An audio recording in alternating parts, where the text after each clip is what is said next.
各位朋友，上兩集呢就講咗食啦同埋住啦，今日就講行啦。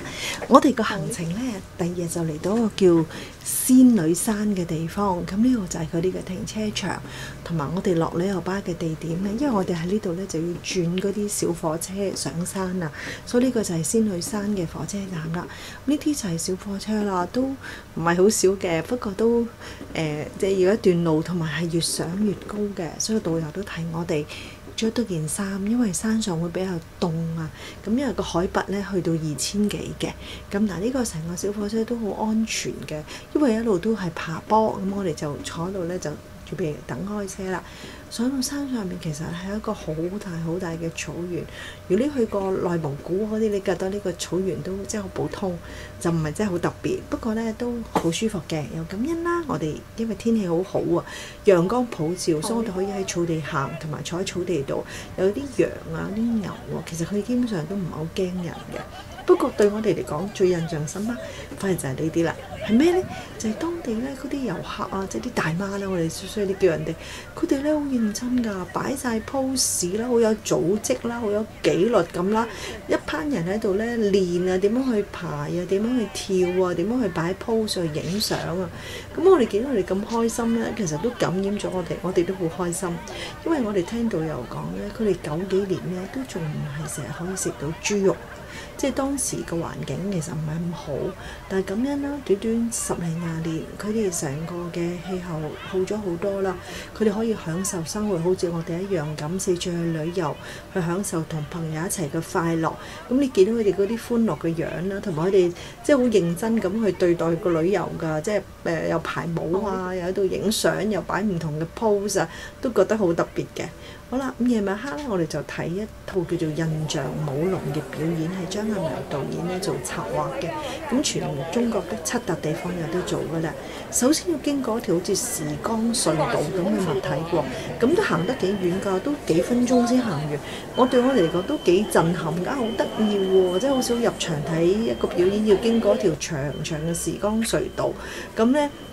起碼個印象非常好啦，覺得好特別。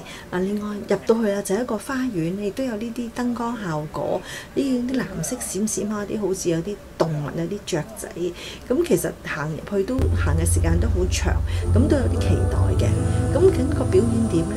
講真特別嘅，因為咧佢喺一個山度咧，成個舞台就喺個山裏邊搭出嚟嘅，所以用啲山咧，用啲山路咧、樹木咧作為背景嘅。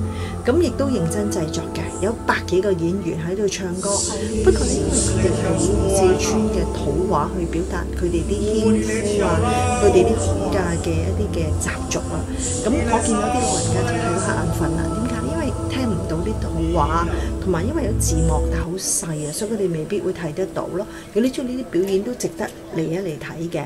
好啦，第二朝早咁我哋就天氣就變差咗好多啦。如果琴日咁咧，去個草原都弊家伙。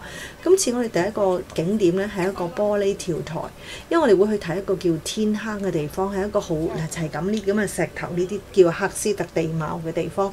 咁首先我哋入咗個玻璃去跳台，感受嗰種震撼。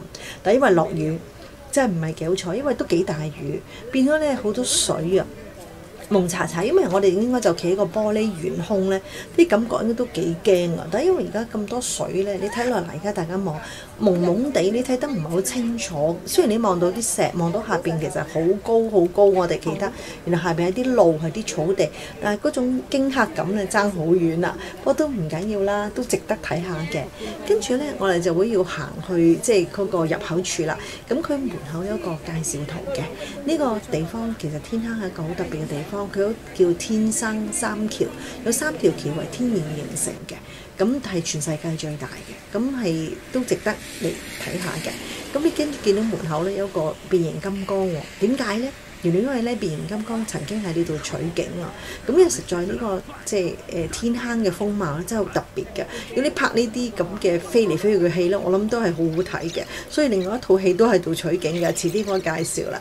呢個咧就係我哋要坐落去嘅觀光電梯啦，因為咧我哋喺上邊，我哋要落到下邊，仲要向下行。咁呢個觀光電梯聞説有時排好耐隊嘅。嗱，你見到啲轎夫點解咧？因為700幾級樓梯，如果你唔行得咧，你可以要求你叫副台，你當然要俾錢啦。嗱，而家我哋開始向下行啦，700幾級樓梯，其實真係對我嚟講，我覺得唔係太辛苦。只要你平時行下山啊，你應該都覺得啲路唔險嘅，一啲都唔危險嘅。只不過只係一路向下行，同埋沿途風景非常非常靚，落雨嘅情調，啲山喺度好似喺啲煙霞裏邊啊，啲綠色啊，加上個地貌啲石頭好特別，你就會感嘆創造主真係奇妙。每一個自然風景都有佢獨特嘅地方，係值得我哋讚嘆同埋欣賞。我哋人同人之間更加要好好地去欣賞同埋去感受呢個咁美麗嘅大自然啦。當我哋一路向下行咧，嗱就嚟見到呢間屋咧，就知道咧，我哋要行樓梯嘅路就到此為止啦。呢個就係嗰個滿城盡帶黃金甲嘅拍攝現場啦，就喺度專登起咗呢一個中式嘅屋咧，就要嚟做拍攝嘅場景嘅。咁亦都係因為呢個皇帝就住喺呢個山入邊，所以好難攻入去。咁咧呢個屋都起得好認真㗎，你睇下，即係後邊咧四邊都係圍住山，所以就講咧其實冇乜人能夠攻得入去呢個皇帝裏邊嘅。咁跟住咧，我哋就會睇到另外一條叫做青龍橋啦，即係上邊其實就係嗰條橋。咁咧，我哋覺得好似個手指公，所以度影張相話，有啲人話似一把刀。咁呢個亦都係第二個天生嘅橋。再行前咧，你會見到一啲地下水形成咗一啲少少嘅河流啊，好似湖泊啊咁。嚟到呢度咧，越嚟越少人，因為落樓梯咧好多人啦。嗰種感覺冇咁寧靜，但係嚟到呢度好寧靜，好舒服，加埋啲水，加埋啲山，啲雀仔嘅聲音，跟住咧，我哋去到呢度有個郵政局添喎，你聽到啲雀仔聲係真係雀仔聲，咁我哋嘅行程就即係喺呢度到達即係尾聲啦。咁呢個天坑真係值得嚟嘅，因為呢個地貌我諗我哋喺香港冇可能見得到咯。希望大家喜歡呢條片啦，拜拜。